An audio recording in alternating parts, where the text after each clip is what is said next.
పరా విద్యా హృద్యాశ్రిత మదన విద్యా మరకత ప్రభా నీలా నీలా పరవసిత శూలాయుధమనా తమః పూరం దూరం చరణనత పౌరందరపురీ మృగాక్షి కామాక్షి కమలతరలాక్షి నయతు. ఈ శ్లోకం బాగా అందరికీ పరిచితం, ఎందుకంటే మోక్షసారంలో కూడా ఉంది కాబట్టి అందరూ బాగా చదువుకున్న శ్లోకం.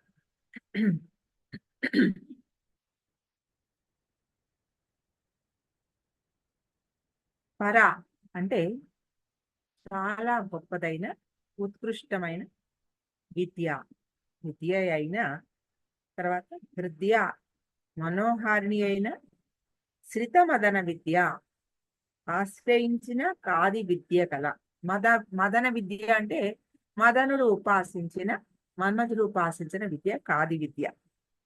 ఈ హృదయాశ్రిత అనేది, హృదయాశ్రిత అంటే హృది ప్లస్ ఆశ్రిత, ఇందులో ఆయన హృదయాన్ని ఆశ్రయించి ఉన్న అనే ఒక అర్థం తీసుకోవచ్చు. హృదయ అంటే చాలా మనోహారిణి అయిన అనే ఒక మనస్సుని హరించిన అలా ఒక అర్థం కూడా తీసుకోవచ్చు, రెండు రకాలుగా తీసుకోవచ్చు. మరకత ప్రభానీల, మరకతమణి కాంతి వలె నల్లనైన, అసలు మరకతం అంటే ఆకుపచ్చగా ఉంటుంది, కానీ ఇక్కడ నల్లగా చెప్తున్నారంటే ఆకుపచ్చలో నలుపు రంగు వచ్చేంత ఆకుపచ్చ అన్నమాట, అటువంటి గ్రీన్. లీలాపరవసిత శూలాయుధ మనాహ, లీల ఆవిడ విలాసాలతో పరవశిత, ఆయనని ఆవిడ వశం చేసుకుంది, ఆయన ఆవిడ వశం అయిపోయాడు అనమాట. పరవశిత అంటే పరవశం, ఇంకొకడికి వశం అయిపోవడం పరవశం అంటే. అలా ఆవిడ విలాసాలకి ఆయన పరవశుడైపోయాడు. ఎవరైనా శూలాయుధుడు, శూలాన్ని చేత ధరించిన వాడు, ఆయన మనస్సుని ఆవిడ హరించేసింది. చరణనత పురీ మృగాక్షి, చరణనత పాదాలకి నమస్కరిస్తూ ఉన్న పౌరందరపురి, పౌరందరపురం అంటే పురంధరుడు అంటే ఇంద్రుడు, పౌరందరపురం అంటే ఏమిటి, ఇంద్రలోకం, అమరావతి. అక్కడ పౌరందరపురి మృగాక్షి, అక్కడ ఉన్న దేవతా స్త్రీలు అన్నమాట, ఆ అమరావతి స్త్రీలు. వాళ్ళందరూ ఏం చేస్తున్నారు, ఆవిడ పాదాలందు నమస్కారం చేస్తున్నారు. మృగాక్షి, మృగాక్షి అంటే లేడి కళ్ళు, చాలా అందమైన కళ్ళు. అటువంటి అందమైన కళ్ళు కలిగిన ఎవరినైనా అందంగా చెప్పాలంటే ఫస్ట్ వాళ్ళ కళ్ళు గురించి చెప్తారు. మొహంలో ఫస్ట్ అట్రాక్ట్ చేసేది కళ్ళు, కాబట్టి అందులో మృగాక్షులు అన్నారు వాళ్ళని. అంటే అందమైన లేడి కళ్ళ లాంటి కళ్ళు కలిగిన వాడు అన్నమాట. వాడు అందానికి ఒక ప్రతీకగా, అంత అందమైన ఆ స్త్రీలందరూ కూడా అమ్మవారి పాదాలయందు నమస్కరిస్తూ ఉన్నారు. కమల తరలాక్షి, ఆవిడ కమలముల వంటి చెంచలములైన కన్నులు గల, ఆవిడ కళ్ళు కూడా చెంచలంగా ఉన్నాయట. ఎలాంటి చెంచలం అంటే, ఇప్పుడు ఒక చిన్న లేకులో తామర పువ్వులు ఉంటే ఆ తామర పువ్వులు ఆ గాలి అలలకి, గాలి వస్తున్నప్పుడు ఆ ఆ తటంలో కొంచెం కొంచెంగా కదలికలు వస్తూ ఉంటాయి. ఆ కదలికలు వస్తున్నప్పుడు ఆ పువ్వులు కూడా అటు ఇటు కదులుతూ ఉంటాయి. అది మీరు ఒక భావం చేస్తే మీకు అర్థమవుతుంది. ఆ పువ్వులు అటు ఇటు కదులుతూ, అంత మృదువుగా ఉన్న పువ్వులు కొంచెం నీళ్ళల్లో అటు ఇటు కదులుతూ చాలా ఆహ్లాదకరమైన ఒక సీన్ అది. అటువంటి కమలముల వంటి చంచలములైన కన్నులు గల, అంత అందమైన కళ్ళు. కామాక్షి, ఆ కళ్ళు కలిగిన కామాక్షి, కామాక్షి దేవి నా యొక్క తమఃపూరం, చీకటి ప్రవాహమును, పూరం అంటే ప్రవాహం అని అనుకోవచ్చు, పూర్తి తమస్సు ఉన్న చీకటిని మొత్తాన్ని, అటువంటి తమఃపూరం దూరం, దూరంగా నయతు కొనిపోవుగాక, నా నుంచి దూరంగా తీసుకెళ్ళిపోవుగాక. ఆవిడ నా దగ్గరకు రానియకుండా నా నుంచి నువ్వు తీసుకెళ్ళిపోమ్మా, నాకు ఆ చీకటినే ఇవ్వకు, నా దగ్గరికి ఆ చీకటిని రానివ్వకు అని ఇందులో చెప్తున్నారు. అమ్మవారు అందరినీ మోహింపచేస్తుందట, అటువంటి అందమైన రూపం ఆవిడది. అలా అందరి మనస్సుల్ని హరించేసేది కాబట్టి ఆవిడ హృదయ మనోహారిణి. ఆవిడ పరవిద్యా స్వరూపిణి. పరవిద్య అంటే ఏమిటి? ఉత్కృష్టమైన విద్య అని చెప్పుకున్నాం కదా, చాలా గొప్పది. ఇక దాన్ని మించిన లేదు, ఇంకేదీ లేదు. అది పర. ఆ పర విద్యా స్వరూపిణి ఆవిడ. తర్వాత కాది విద్యను ఆశ్రయించి ఉంటుందిట. మన్మధుడి విద్య ఆవిడ మనసులో మన్మథుడు అంటే ఆవిడ కళ్ళలోనే ఉన్నాడు మన్మథుడు. ఆవిడని అలా మన్మధుడిని అంత అభిమానంగా జీవం ఇచ్చింది. ఆ మన్మథ విద్యకి, కామ విద్యకి, మన్మథుడి విద్యకి చాలా కట్టుబడి ఉన్నది ఆవిడ. ఇప్పుడు ఈ విద్యను విష్ణుమూర్తి ఉపాసించినది ఆది విద్య. అలాగా లోపాముద్ర, చంద్ర విద్య, మను విద్య, ఇలాంటి ఎన్నో విద్యలు ఉన్నాయి. శ్రీ విద్యలో రకరకాల, ఒక్కొక్కళ్ళు ఉపాసించిన విద్య ఒకటి. అంటే వాళ్ళ వాళ్ళ బీజాక్షరాల ఆ ఒక ఇది వాళ్ళు ఏర్పాటు చేసుకున్నారు అనమాట, ఒక ఫార్ములా. ఈ ఈ బీజాక్షరాల కూర్పు ఈ రకంగా వాళ్ళకి ఎవరెవరికి ఏది బాగా బలాన్ని ఇచ్చిందో ఆ రకంగా వాళ్ళు ఉపాసన చేసి ఆ ఫార్ములాని వాళ్ళు ప్రిపేర్ చేసి వాళ్ళకి ఇచ్చారు.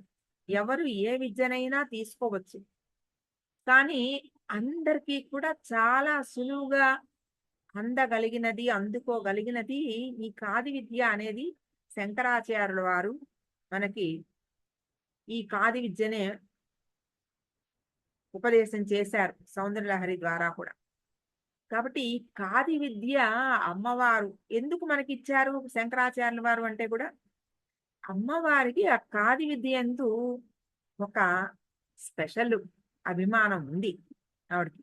కాబట్టి ఆ కాది విద్య ఉపాసనలోకి ఒక సాధకుడు వెళ్తే తొందరగా పట్టు చిక్కుతుంది అనమాట ఆ విద్య. అటువంటి ఆ కాది విద్యని ఆశ్రయించి ఉంటున్నది. ఆవిడ కాది విద్యను ఆశ్రయించి ఉంటుందా, కాది విద్య ఆవిడని ఆశ్రయించి ఉంటుందా? చెప్పలేం. అంటే రెండు ఒకటే. కాది విద్యను ఉపాసిస్తే అమ్మవారిని ఉపాసించినట్టే, అమ్మవారిని ఉపాసిస్తే కాది విద్యను ఉపాసించినట్టు. అంతే. అందుకని కాది విద్యను ఆశ్రయించి ఉంటున్నది అని చెప్పారు. మరకతమణి వలె నీలవర్ణం కలిగినది. అంటే అక్కడ మరకత ప్రభ నీలా అన్నారు. అటువంటి నీలవర్ణం కలిగినది. తన విలాసములతో శివుని మనసును పరవశింపజేయునది. అటువంటి ఆమె వద్ద ఆ చరణాల యందు దేవతా స్త్రీలందరూ వాలి ఆవిడకి నమస్కారం చేస్తూ ఉంటారు. ఆవిడ నేత్రాలు కమలముల వలె చంచలములుగా ఉండి అన్ని వైపుల నుంచి అన్నిటినీ గమనిస్తూ ఉంటుందిట. ఆవిడ కళ్ళు ఎందుకు అలా తిరుగుతూ ఉంటాయంటే, ఇంత ముందర శ్లోకాల్లో కూడా మనం చెప్పుకున్నాం, భక్తుడికి ఏ వైపు నుంచి ఏ ఆపద వస్తుందో, ఏ ఇబ్బంది వస్తుందో దాన్ని ఎలా కాపాడాలి, దాని నుంచి రక్షణ ఎలా ఇవ్వాలి అనే ఒక ఆదుర్దాతో ఆవిడ కళ్ళు ఎప్పుడు చంచలంగా అన్ని గమనిస్తూ ఉంటాయట. కాబట్టి ఆ చంచలములైన నేత్రములు గలది. అటువంటి అమ్మవారు నా హృదయంలోని తమః ప్రవాహము, చూసారా, ప్రవాహం అన్నారు. తమః ప్రవాహం ఆగదుగా, ఎప్పుడు వస్తూనే ఉంటుంది. చీకటి ఆపేయలేం. అటువంటి ఆ ప్రవాహాన్ని నాకు దానివల్ల వచ్చే దుఃఖాన్ని నాకు దూరమనొచ్చుగాక అని ఇందులో ప్రార్థన చేస్తున్నారు. పరాశక్తి స్వరూపిణి అనే అమ్మవారు పర. ఆ పరా విద్య అంటే దానికి మామూలుగా అసలు పరావిద్య అంటే ఉత్కృష్టమైన, అన్నిటినీ మించిన, ఏది నేర్చుకుంటే ఏ విద్య వలన అసలు జీవికి మోక్షం లభిస్తుందో అటువంటి అద్భుతమైన విద్య పరావిద్య. అపర విద్య అంటే ఏమిటి? ఈ 4 వేదాలు, పురాణాలు, ఇతిహాసాలు వీటన్నిటి వల్ల, భాష వలన నేర్చుకోగలిగిన వాంగ్మయాల వలన నేర్చుకోగలిగిన ఒక విద్య. ఈ విద్య వలన మనకి ఒక జ్ఞానం అబ్బుతుంది. ఇప్పుడు ఏమైనా మనం చదువుకున్నా, తెలుసుకున్నా మనకు ఒక జ్ఞానం అబ్బుతుంది.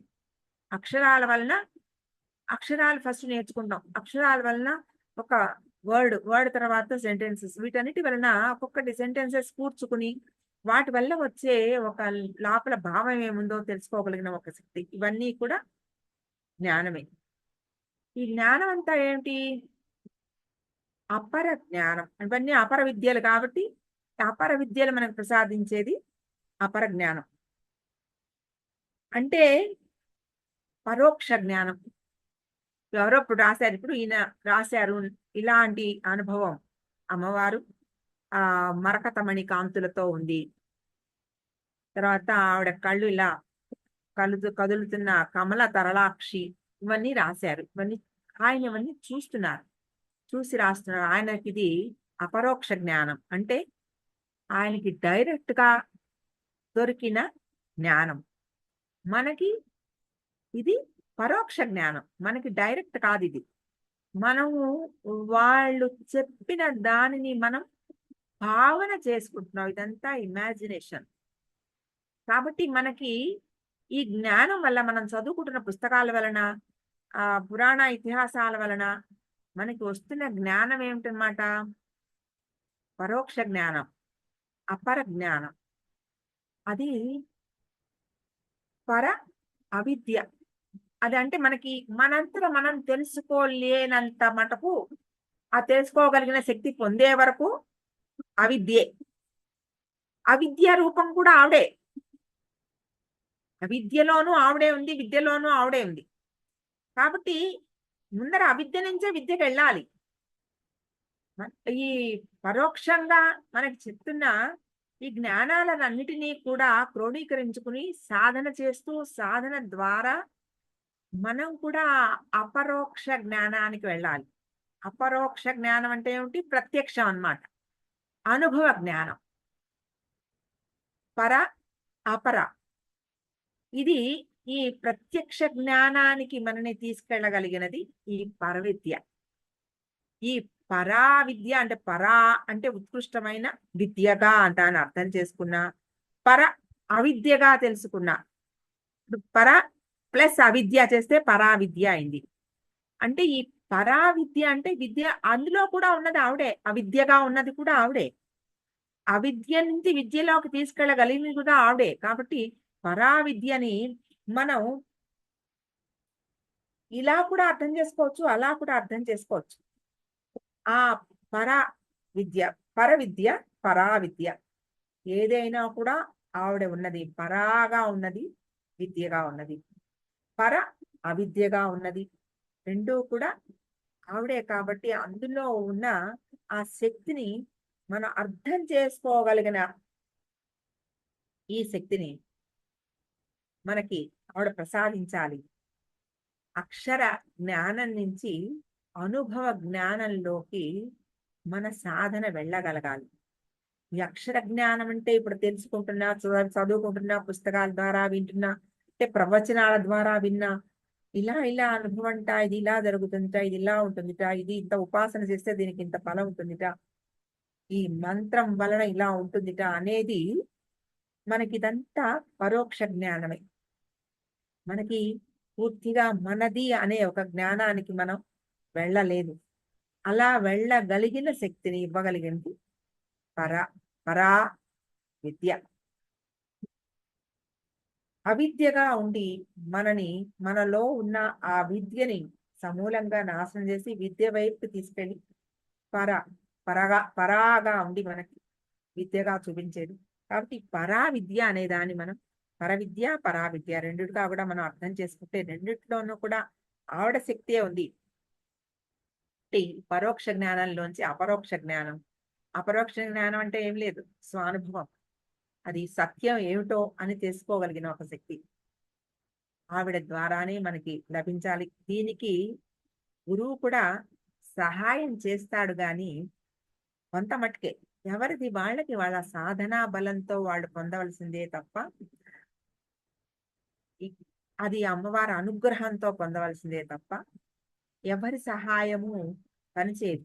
ఎవరైనా గురువు కూడా ఇప్పుడు వారు కూడా శంకరాచార్యుల వారు మనకి ఈ మూక శంకరులు చెప్పిన మనకి ఇది ఇలా ఉంటుంది ఎలా ఉంటుంది మళ్ళా అంతా చెప్తూ కూడా దీనితో దేనితోనూ పోల్చలేము అని చెప్తున్నారు. సమతుల్యత దేనితోనూ లేదు, మనం దేనితోనూ దీన్ని ఆ ఆ తులన చెయ్యలేం. కాబట్టి పోలిక లేనిది, ఇలా ఉంటుంది అలా ఉంటుందని చెప్తున్నామే కానీ అసలు అదేమిటో ఎవరికి వాళ్ళకి తెలుసు తెలుసుకోవాల్సిన అనుభవంతో తెలుసుకోవాల్సిందే తప్ప ఎవరికి ఈ ఈ పరోక్ష ఆ ప్రత్యక్ష జ్ఞానానికి పనికిరాదు. ఆ జ్ఞానము ఆవిడ ఇవ్వవలసిందే అని ఇందులో ఆ పరావిద్య హృదయ మళ్ళా శ్రిత మదన విద్య అలాగా ఉన్న ఆవిడ మరకత ప్రభా నీల అని చెప్తున్నారు. మళ్ళీ ఇందులో కూడా ఆ రంగులు చెప్పారు, నీల అన్నారు మరకతం అన్నారు. రెండిటికి కూడా బ్లూ సఫైర్స్ లాస్ట్ క్లాస్ లో మనం చెప్పుకున్నాం. బ్లూ సఫైర్ అంటే ఆ ఫలానా రాయి ఎవరికి ఓ గ్రహ ప్రభావం వల్ల ఎవరికైనా పెట్టుకోవాల్సి వస్తే ఆ గ్రహ ప్రభావానికి విరుగుడుగా పెట్టుకోవాలంటే పెట్టుకుంటే వాళ్ళకి ఏమి ఇస్తుంటాం, ఇన్స్టెంట్ గా లక్, సక్సెస్, ప్రొటెక్షన్, ఇలాంటివన్నీ ప్రాస్పెరిటీ ఇలాంటివన్నీ ఇస్తుందిట నీలం మణి. అది ఎవరికి పడిన వాళ్ళకి ఆ రాయి పెట్టుకోవాల్సిన వాళ్ళకి. కానీ అమ్మవారికి అలాంటి రెస్ట్రిక్షన్ లేదు, ఆవిడని ఎవరైనా ధరించవచ్చు ఆ నీలమణిగా. మనసులో హృదయంలో ఆవిడని ధరించాలి. ఎలా ధరిస్తాం మనం? ఆవిడ ఒక రాయి కాదు కదా, చేతిలో పెట్టుకుని వేరికి ఉంగరం పెట్టుకుందాం అంటే కాదు కదా, ఆవిడ మనసులోనే ధరించాలి. అటువంటి ధారణ కావాలన్నమాట. అలాగే మరకతం, మరకతానికి కూడా గ్రీన్ కదా, ప్రేమ, లాయల్టీ, తర్వాత హీలింగు, ప్రాస్పెరిటీ, లక్ ఇలాంటివన్నీ కూడా స్ట్రెస్ నుంచి రిలీఫ్, ఇవన్నీ పచ్చకి ఉన్న సుగుణాలు అన్నమాట. Clarity of thought, clarity of expression ఇవన్నీ ప్రసాదించేది మరకతం. ఈ రెండు గురించి ప్రస్తావన చేశారంటే మనలో ఆ రెండి మణుల యొక్క లక్షణాలు ఏమున్నాయో ఈ లక్షణాలన్నీ కూడా అమ్మవారు అందరూ ధరించచ్చు. ఇవి ఫలానా వాళ్ళకే ఈ ఫలానా గ్రహ ప్రభావం ఉన్నప్పుడే ఇప్పుడు వాళ్ళు చెప్తారు ఫలానా ఇంతకాలమే ఈ ఉంగరం పెట్టుకోవాలి తర్వాత తీసేయండి అని, ఆ తర్వాత మీకు ఇంకా ఇంకా ఆ పచ్చ పనికిరాదు. ఈ ధారణ జీవితాంతం జన్మ జన్మాంతరాలు ఉండవలసిన ధారణ. అటువంటి పచ్చ, అటువంటి నీలమణి ఆవిడ. ఆ పచ్చని మణిగాను నీలమణిగాను ఆవిడని ప్రార్థన చేస్తూ ఆ పరవిద్య మనకి పట్టుబడాలని, ఆ అనుభవం మనకి ప్రత్యక్షం కావాలని ఆయన మనకి మన కోసం ప్రార్థన చేస్తున్నారు. మా నుంచి ఆ చీకటి నువ్వు తీసుకెళ్ళిపోమ్మా, మాకు ఇంకా ఆ చీకటిని ఇవ్వకు, మమ్మల్ని ఇంకెప్పుడు వెలుగు వైపుకే ప్రయాణం చేయించు, మాకు ఎప్పుడూ వెలిగే ఉండాలి అని ప్రార్థన చేస్తున్నారు ఇందులో.